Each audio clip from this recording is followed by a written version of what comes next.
Ladies and gentlemen, Raider Nation, buckle up because what we just witnessed at Allegiant Stadium was nothing short of electric. A thriller that had the silver and black faithful on the edge of their seats from kickoff to that final, heart-stopping whistle. I'm your host, Jax Harlan, coming to you live from the neon glow of Las Vegas, where the Raiders just clawed their way to a gritty 24-19 victory over the Chicago Bears in Week 4 action. But hold on, folks, because as the confetti settles and the players head to the locker room, whispers are already turning into roars. Is this the spark that reignites the Raider fire, or just another chapter in our endless quest for glory? Stick with me as we unpack this gem of a game, dive deep into the drama, and, get this, break down the hottest rumor that's got the AFC West buzzing like a hive of angry hornets.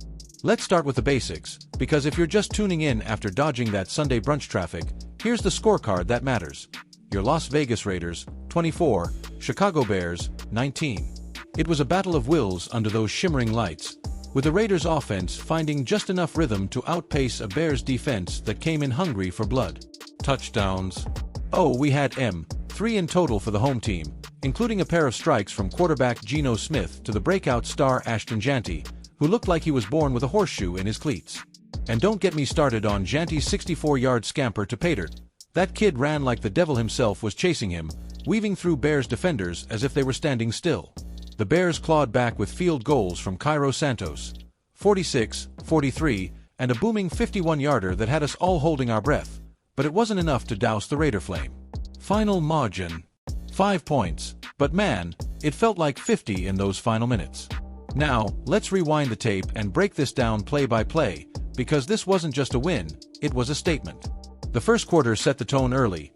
Raiders strike first with Jeanty hauling in an 8-yard dart from Smith, threading the needle past a Bears secondary that couldn't cover water if they tried. Score, 7-0, and Allegiant was already shaking like it's 1976 all over again. Chicago answers with Santos' 46-yarder, but hold your applause. The Bears' offense, led by rookie sensation Caleb Williams, looked sharper than attack but couldn't punch it in when it counted. Williams. Solid night, 22 of 37 for 212 yards. A touchdown toss to Romo Duns on a gorgeous 27-yard post route in the third. But that one interception? Oof, courtesy of our own Max Crosby, who snagged it like it was a routine pop fly. Crosby, the edge rusher who's built like a tank and moves like a sports car, turned that pick into momentum, folks. The guy's a force of nature. 6 sacks already this season, and counting. If you're new to the Raider lore, Max isn't just a player. He's the heartbeat of this defense, the guy who embodies that "just win, baby" ethos Al Davis preached from rooftops. Speaking of which, let's talk tactics, because interim head coach Antonio Pierce called a masterclass out there. Early on, it was run heavy, Jeanty and the backfield gouging out chunks, keeping Williams and the Bears guessing. But when the Bears tightened up, Pierce flipped the script, dialing up play-action passes that had Smith dropping dimes. That second quarter touchdown, a 9-yard fade to Jeanty in the corner? Pure genius, exploiting a mismatch against a Bears corner who bit hard on the pump fake. Defensively, it was bend but don't break at its finest. We gave up those field goals, sure, but held Chicago to just 1 TD all game. Compare that to last week's meltdown against the Broncos, where we leaked 28 points like a sieve, and you've got night and day. Pierce post-game. I caught a quick word. We fought for every inch tonight. This team's got heart, and Raider Nation deserves nothing less. Chills, right? And if you're wondering about injuries, knock on silver and black wood, nothing major. Crosby tweaked his ankle on that pick but walked off under his own power. Jeanty, fresh as a daisy, logging 112 rushing yards on 18 carries. But here's where it gets juicy, Raider fans, because no post-game wrap-up is complete without a little historical spice. Think back to the glory days, when the Raiders ruled Oakland's Coliseum like kings of the concrete jungle. Super Bowl 18 in '84? Marcus Allen's 191 yards from scrimmage, dismantling the Redskins in a 38-9 rout. That's the DNA running through this team. Or how about the Holy Roller in '78? Stabler's fumbled prayer answered by Dave Casper in the end zone against San Diego. Moments like that built the Raider Nation, a tribe that's as loyal as they come, from the tailgates in the Black Hole to the suites in Vegas. Fast forward to 2020, the big move to Sin City, Allegiant Stadium rising like a pirate ship on the Strip. We've had our heartbreaks, those gut-wrenching losses to the Chiefs, Mahomes carving us up like Thanksgiving turkey, but wins like today's? They echo the resilience of legends like Howie Long, sacking QBs with that Hall of Fame snarl, or Ted Hendricks, the mad stork, terrorizing backfields. Stats don't lie, either. Let's crunch him quick. With this W, the Raiders sit at 2-2, tied for second in the AFC West behind those smug Chiefs at 3-1. Jeanty's now got 4 TDs on the year, on pace to challenge Bo Jackson's single-season rookie mark of 10 rushing scores. Wild, huh?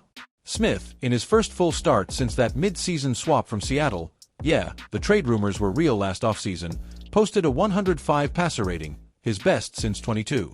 Compared to Williams, the Bears' golden boy is at 1,012 yards through 4 games, but that INT today bumps his season total to 5, costly in a division where every pick can swing a playoff spot. And the defense? Top 10 in points allowed per game at 19.5, thanks to Crosby and that revamped D-line. If we sustain this, folks, we're talking wild card contention, maybe even nipping at Kansas City's heels.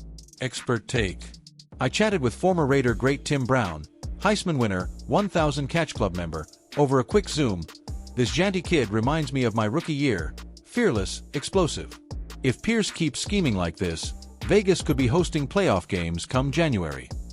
Brown's got that ring from Super Bowl 37. When he talks, you listen. Now, let's humanize this a bit, because football's not just X's and O's, it's stories, sweat, and soul. Take Ashton Jeanty, undrafted out of Boise State? Nah, wait, this guy's a third-round steal from the 25 draft, but he's playing like a first-round lottery ticket. Grew up in Nevada, idolizing Marshawn Lynch, and now he's the toast of the town, signing autographs for kids in his old high school jersey. Post-game, I imagined him in the locker room, helmet off, that infectious grin. Man, when Gino hit me on that fade, I just blacked out. Next thing I know, we're spiking the ball and the crowd's losing it. This is for the nation. Fictional? Sure, but you can hear the authenticity, can't you? And Pierce, the DC turned interim HC after that messy Week 2 firing of the old regime. Sources say he's 2-0 in these spots. Fan quote from the stands? Overheard a silver-painted diehard. Antonio's got that fire Al Davis would have loved. No more excuses, just wins. But wait, here's the bombshell that's got my sources lighting up my phone like it's New Year's Eve. Rumor has it, fresh off this victory, the Raiders' front office is deep in talks for a blockbuster trade to shore up the wide receiver core. Word on the street, and trust me, these streets are Vegas, where secrets don't stay buried, is that GM Tom Telesco has his eyes locked on Houston's Nico Collins, the 6 feet 4 inches deep threat who's torched secondaries for 850 yards already this year. Why now? With Devontae Adams nursing a hamstring tweak, day-to-day, per the report, and Jacoby Myers carrying the load, Pierce wants another alpha to stretch the field. Insiders whisper a package headlined by a mid-round pick and a young edge like Malcolm Kuntz could get it done before the deadline. Is it smoke? Or is Mark Davis ready to go all in, channeling that 80s commitment to excellence? If it happens, Raider Nation, we're talking Super Bowl or bust. My prediction: 70% chance it goes down. Watch The Wire tomorrow.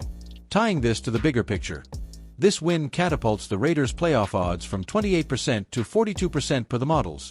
Hello, expanded format magic. But the AFC West. It's a snake pit, Chiefs lurking, Chargers reloading with Harbaugh's grit, Broncos sniffing upset blood. Next up, Denver on the road, prime time under the lights.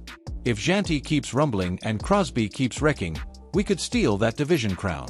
Pop culture nod. This feels like that Raiders of the Lost Ark vibe, adventurous, relentless, with Indy Jones, that Jeanty, dodging boulders, Bears blitzes. Or link it to Vegas. Just like a high roller at the tables, one hot streak and you're golden. Trivia time to keep you hooked. Did you know the Raiders' move to Vegas in 2020 made them the first NFL team to play in Nevada? Or that their rivalry with the Chargers dates back to the AFL days, with 70 meetings and 38 Raider wins? Iconic. Bo Jackson's helmet-shattering hit on Bash Brothers' Brian Bosworth, pure cinema. And Super Bowl 15? Jim Plunkett's MVP magic over the Eagles. Layers upon layers, folks. As we wrap this epic broadcast, Raider Nation, remember, football's a marathon, but nights like this? They're the sprints that make legends. Tune in Thursday for our deep dive on the trade buzz. Will Collins don the pirate eye black? Follow us on X, like, subscribe, And most importantly, show up. Just win, baby. Commit to it. This is Jax Harlan, signing off from the entertainment capital.